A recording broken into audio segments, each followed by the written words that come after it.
There are some people who love to comment on movies, who seem to have a real interest in movies, but only from the perspective of talking about these movies and how they all operate as psyops. They're all produced by the Hollywood division of the deep state with the purpose of achieving some kind of propagandistic goal, brainwashing the people to think a certain way or feel a certain way or whatever. And don't get me wrong, I think that plenty of movies are exactly that, or are very likely that. But I don't think they all are. I don't think they all are that. So I don't know. You can take issue with me if you want, but that's. I just don't have that kind of. I can't see things as that monolithic. I will say, Hollywood is completely disgusting and sickening and filled with people who have evil pathologies. That's absolutely true. But I think it's possible to work within the system and create art. And so I approach movies from an aesthetic perspective.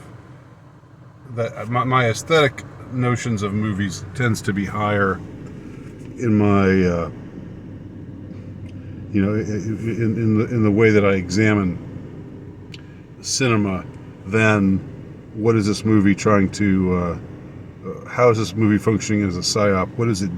What are the makers of this movie trying to do to make us think a certain way or do a certain thing or whatever?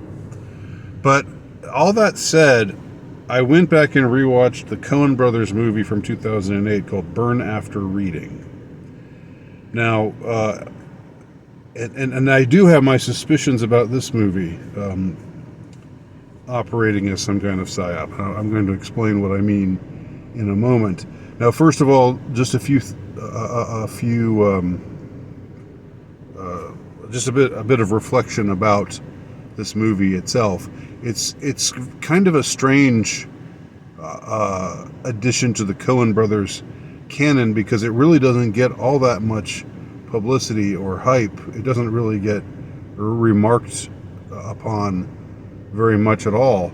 But it's probably the most star-studded Coen Brothers movie that there is. It has George Clooney, Brad Pitt, Frances McDormand, J.K.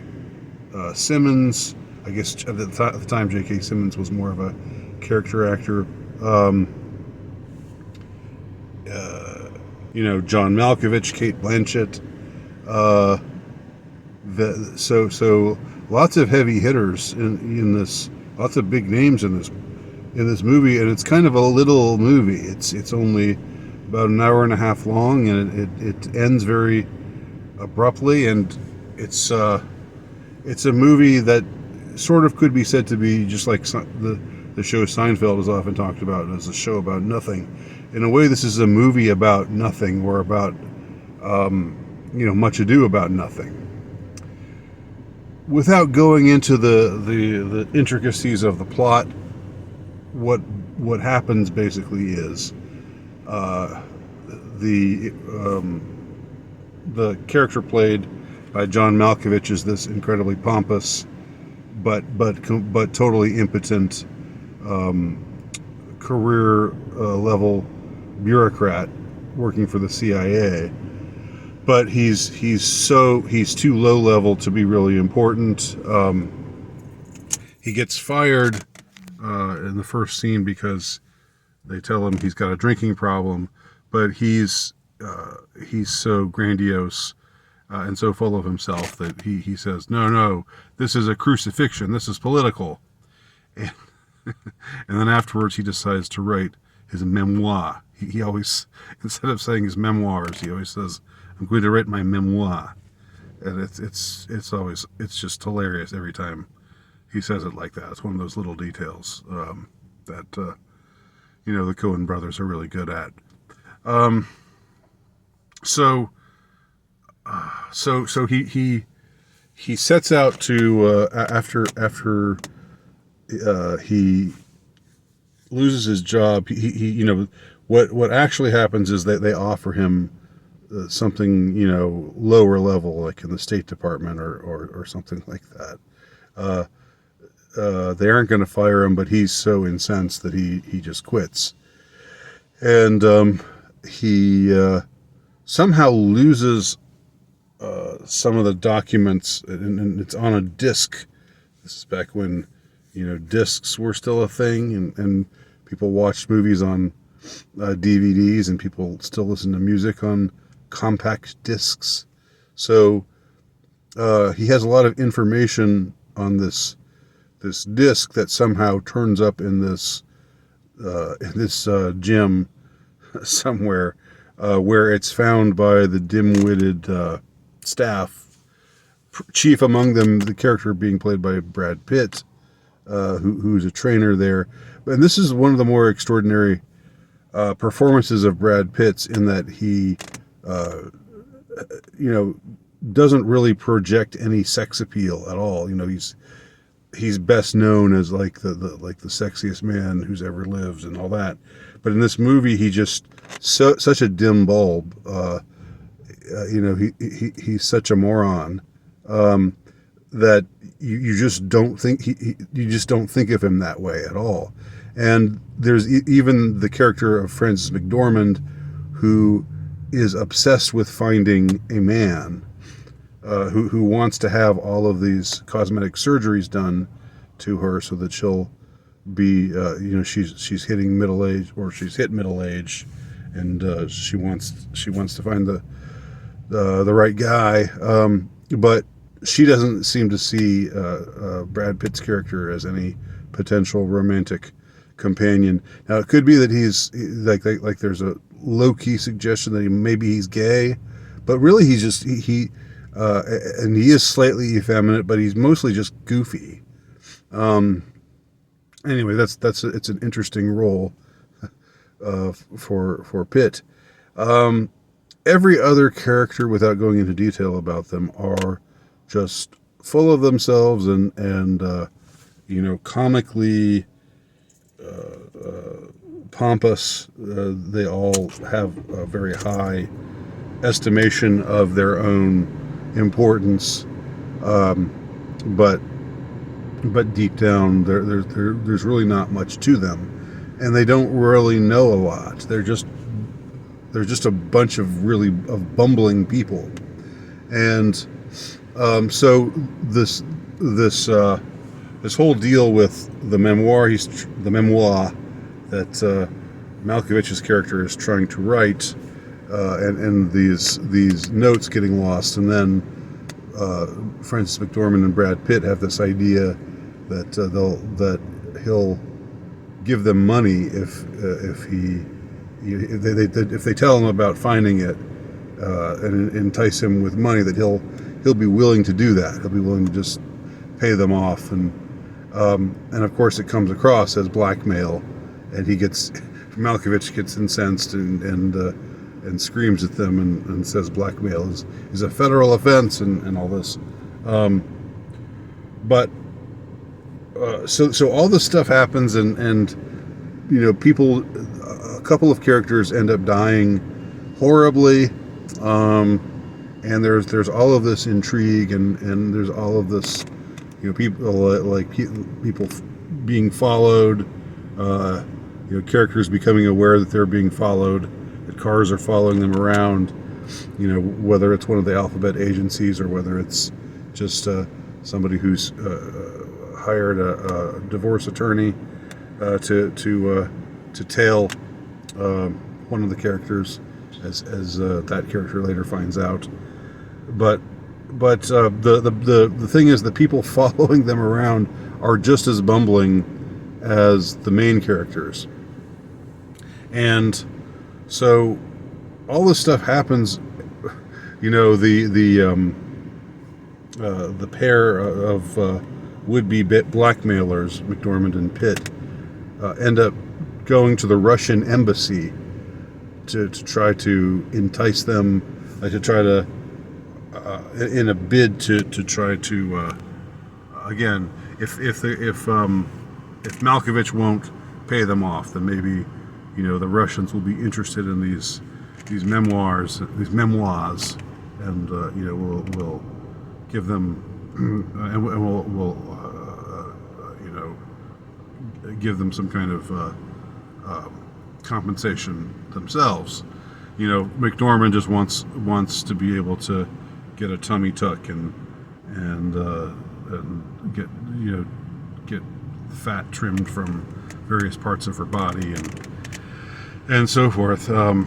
She's an incredibly vain older woman, and her boss, of course, is this older man who has a massive crush on her, but she just ignores him because, of course, he's not, he's a loser. He's not in the top 10% that she's looking for. Anyway, all this stuff happens. People sleep together. There are adulteries. There's a couple of murders. There's various intrigues, but what it ultimately all boils down to is nothing, because all the intrigue started from this information that's really not important information. The Russians give it back to Frances McDormand and Brad Pitt and say, "This is drivel," and she says, "What do you mean it's dribble?" And the thing is, I've heard the funny thing about that is I've actually heard people say dribble, D-R-I-B-B-L-E, when they mean drivel, D-R-I-V-E-L. That's actually a mistake I've heard people make in the English language since this movie came out. So anyway, so it's rather amusing, and J.K. Simmons does his typical thing where you're serious, and that when his underling tells him that they've been following these people and they went to the Russian embassy, he says, "Really? The Russians?" Because this is in 2008, and the Russians don't figure at all. That's one thing that's changed. That's definitely changed in the 15 years or so since this movie came out. But it ends with them saying, well, what lesson can we learn from this? I guess not to do it again, but I don't know what we did. And then that's how it ends. So the reason why I suspect this might be a psyop of some sort is it takes us to that town of great scum and villainy, Washington D.C. And I've said before, the times I've been to Washington D.C., it's like, I don't like it here. There's just I can feel the evil is thickly lurking in the air, and I don't even get that feeling when I'm in New York City. Not at all. Not anything comparable to what just what assaults me on a psychic level when I'm in DC. So the movie would have us believe that all of the intelligence agencies and all the people who are, all the elites, all the people who are determining what the world is going to be like for both for Americans and to a large extent for the entirety of the world, that they're just a bunch of bumblers, and there's really nothing to fear. They don't really have a plan. They just end up going around in circles. They're self-destructive. They're clueless. So it's an interesting movie. It's an amusing movie. There's a lot of laughs in it. It's also a movie where there's some very disturbing violence that just suddenly comes up, and this happens often in Coen Brothers movies. You know, you're laughing 1 minute, and then it's like, whoa, we just saw a man get his head blown off there. So anyway, those are my thoughts about Burn after reading. It might be a psyop to try to make us think that our would be are the ruling class, our would be our would be rulers are really just don't know what they're doing, so we don't really have to fear them. We really don't have to look askance at them, because it's much ado about nothing. Those are my thoughts. What do you think? Leave your comments below.